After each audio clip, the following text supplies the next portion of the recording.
早晨啊，醫師，我係慧儀啊。喂，早兩日我過咗嚟嘅，咪話呢個禮拜我出去旅行嘅，同屋企人。咁咧，我阿嫂咧，佢琴日咧就條頸咧突然間好痛好痛好痛，咁跟住咁而家都飛咗過嚟一齊玩。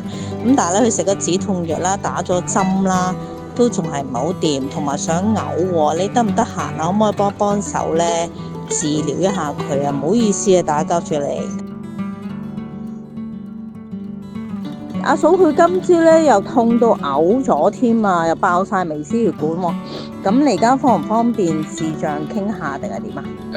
我睇咗啦，佢條頸咧應該又有啲屈住咗啊，咁咧就壓到佢供血啊，咁所以佢就痛到嘔咯。我可以幫佢嘅，你叫佢揾個地方靜靜咁休息嘅，咁我就幫佢發工啦。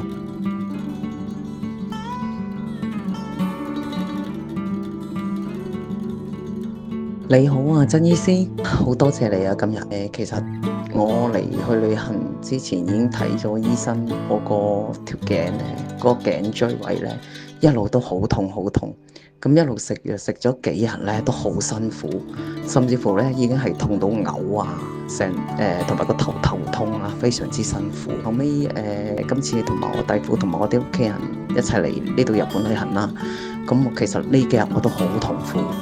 夜晚瞓唔到覺啦，痛到每一朝早咧，我嗰個狀態咧都係痛到嘔。咁跟住弟婦就介紹咗曾醫師你啦，暫時醫治到我舒緩到我嗰個頸椎嗰個痛咧。到目前為止，我覺得真係好正，好似今晚咁啦。我覺得成個人咧係真係痛個位咧就鬆晒，舒服咗好多。今日呢一個過程真係令我大開眼界，因為我冇諗過咁都可以醫治到我。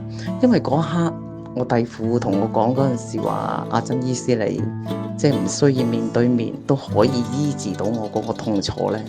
我嗰刻個心態就係覺得哇，如果即係異地都可以醫治到我真係覺得不可思議啦。同埋真係又可以真係 work 嘅，就係做到呢一樣嘢嘅。因為喺呢個旅程呢個過程中咧，成日都係哇，即係揦面啊，痛到好辛苦，根本令到我個人係好唔開心，好唔舒服。跟住經過今日醫我之後，我覺得哇，我成個人真係好鬆晒，冇咁痛楚咧，我個人真係舒服咗好多。我真係好感激你哋，真係好難忘。我覺得呢一個真係好 amazing，好多謝你真。